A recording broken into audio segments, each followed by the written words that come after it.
Ya, pelambatan ekonomi menjadi ancaman terhadap kinerja perbankan di tanah air setelah Bank Indonesia bersiap menaikkan suku bunga merespon langkah pemerintah menaikkan harga BBM subsidi. Lalu bagaimana tantangan dan prospek saham sektor perbankan ke depan? Kita langsung menganalisanya bersama analis dari Bank BNI Securities atau Head of Research dari Bank BNI Securities, ada Pak Nuriko Gaman. Apa kabar Pak Nuriko? Terima kasih sudah mulai hadir di studio kami hari ini. Oke Pak Nuriko, kalau kita lihat pertumbuhan sektor perbankan di tengah beberapa kebijakan makro yang kemudian juga sudah dilakukan selama tahun 2014 ini, Anda melihat kinerjanya seperti apa Pak Nuriko? Ya, kalau kita perhatikan kinerja sektor perbankan pada tahun ini, memang kalau dari sisi realisasi penyaluran kreditnya mengalami pertumbuhan yang relatif melambat. Kalau tahun lalu bahwa pertumbuhan kredit perbankan itu bisa mencapai sekitar 22-24%. Tapi kalau kita lihat perkiraan pada tahun ini yang tadinya tumbuh sekitar antara 16-18%, realisasinya hanya sekitar 14%. Jadi ini juga merefleksikan melambatnya pertumbuhan ekonomi nasional, juga berpengaruh kepada distribusi daripada kredit perbankan. Namun yang cukup menarik kita lihat di sini adalah ada sebagian bank-bank yang bermodal besar, terutama kita lihat juga bank-bank pemerintah yang masih cukup mampu untuk menjaga momentum pertumbuhan laba bersihnya yang rata-rata bisa di atas 12% pertumbuhan laba bersihnya dibandingkan bank-bank swasta.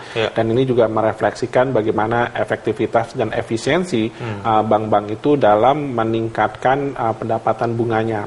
Di sisi lain juga kita perhatikan bahwa kondisi pada tahun ini juga dipengaruhi oleh kondisi tingkat suku bunga Bank Indonesia yang masih relatif cukup tinggi, ya, di level 7,5%. Sehingga dengan tingkat suku bunga Bank Indonesia yang cukup tinggi, emang ini menjadi kurang begitu kondusif untuk industri perbankan dalam memberikan atau menyalurkan kreditnya kepada sektor real. Pak Nuriko, kalau kita bandingkan dengan proyeksi pertumbuhan dari ekonomi Indonesia sendiri, sejauh mana ini kemudian menjadi satu pertumbuhan dari sektor perbankan yang sangat cukup baik sebetulnya dibandingkan dengan beberapa hal lain?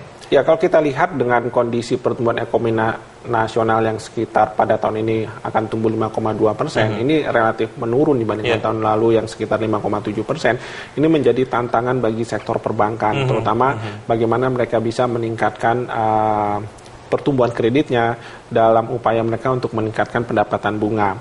Dan kita perhatikan adalah bagaimana tentunya dengan pemerintahan yang baru nanti dan juga kita lihat peran aktif daripada Bank Indonesia untuk bisa menjaga momentum pertumbuhan ekonomi tahun depan itu yang menjadi lebih baik daripada tahun ini. Nah, disinilah peran sektor perbankan yang menjadi urat nadi pertumbuhan ekonomi nasional yang menopang pendanaan di sektor real. Karena kalau kita lihat sebagian besar pendanaan di sektor real itu adalah dari kredit perbankan.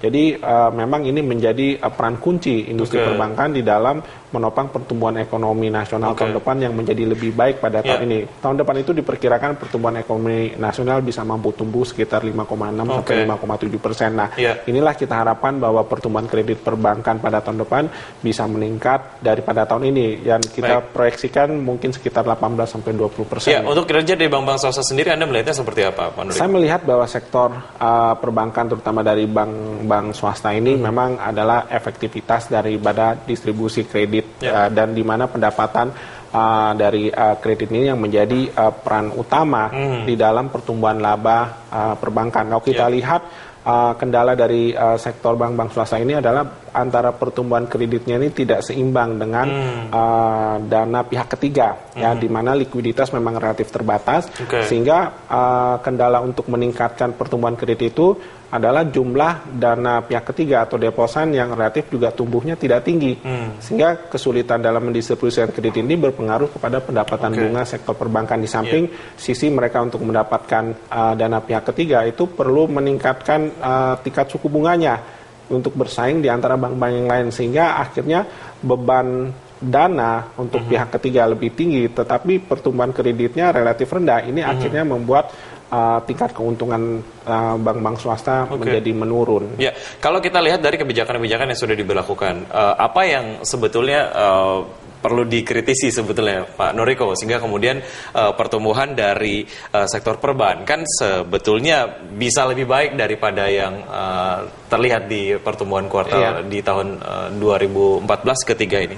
Ya, kalau kita lihat sebenarnya industri perbankan itu akan tumbuh lebih baik ketika tingkat suku bunga utama dari bank sentral itu turun ya. Jadi tidak dalam kondisi yang seperti saat sekarang ini. Karena hal ini juga akan membebankan kredit perbankan ke sektoril. Nah, kalau misalnya tingkat suku bunga masih tinggi, ini akan menghambat sektoril untuk mendapatkan dana dari perbankan, sehingga ekspansi usaha pun juga relatif akan tidak mengalami pertumbuhan yang baik. Dan di sisi lain juga kita lihat bahwa kebijakan ekonomi itu juga harus memiliki fleksibilitas, sehingga juga perbankan bisa lebih menyalurkan kreditnya juga dengan lebih leluasa. Satu sisi pembatasan bahwa penyaluran kredit itu hanya didasarkan kepada dana pihak ketiga deposan, itu mungkin akan perlu dipertimbangkan lagi, karena perbankan bisa saja mendapatkan dana untuk kredit itu tidak hanya dari deposan atau dana pihak ketiga, tapi juga bisa melakukan dengan available fund atau dana yang tersedia, misalnya dalam penerbitan obligasi atau subdebt yang bisa menopang peningkatan pertumbuhan kredit perbankan. Ya, terkait dari deposito, ada satu kebijakan yang kemudian juga diberlakukan di tahun ini, penurunan atau penentuan batas atas bunga deposito. Sejauh mana ini akan memberikan atau juga sudah memberikan pengaruh terhadap pertumbuhan sektor perbankan? Kita akan bahas setelah jeda berikut ini, Pak Noriko. Kami akan segera kembali, tetap di Market Corner.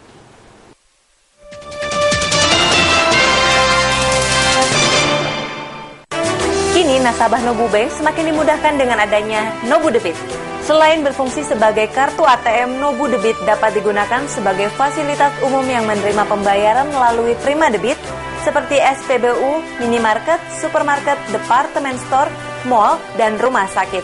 Nikmati juga keuntungan gratis biaya tarik tunai di mesin ATM Nobu.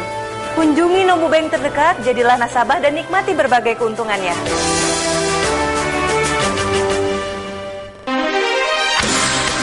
Selamat malam, Anda menyaksikan World Report, program berita dunia. Simak berita terhangat dari berbagai belahan dunia. Sierra Leone, salah satu kelompok militan negara Islam, sudah mulai meninggalkan negara Irak. Masuk di antaranya, mereka membuka barisan kelompok Barisan Nusra menangkap tentara Fiji Kamis pekan lalu. 3.000 orang telah tewas dalam pertempuran di timur Ukraina sejak World Report, jendela informasi dunia Anda. Terima kasih atas perhatian Anda. Sampai jumpa. World Report, setiap hari pukul 22:30 waktu Indonesia Barat. World Report, jendela informasi dunia Anda.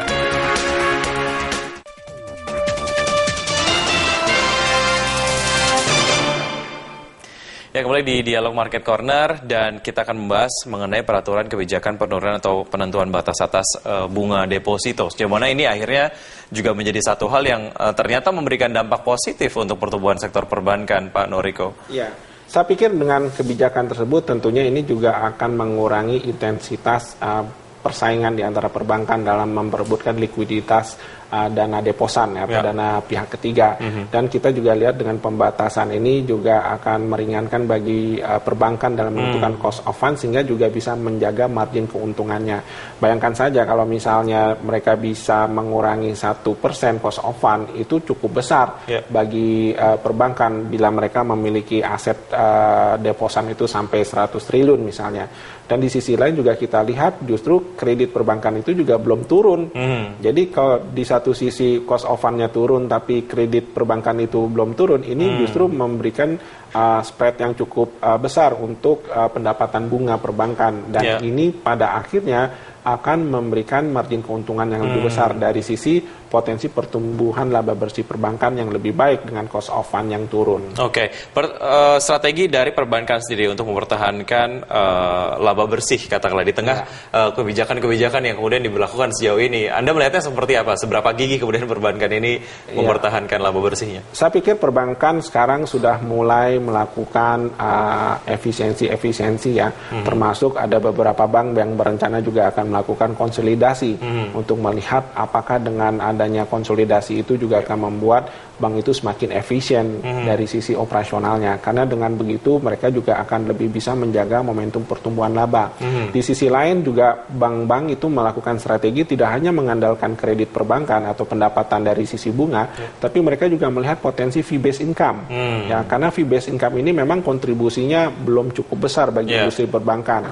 Hanya pada waktu ke depan fee-based income ini akan memberikan komposisi yang lebih besar seiring juga dengan aktivitas ekonomi Indonesia yang semakin beragam.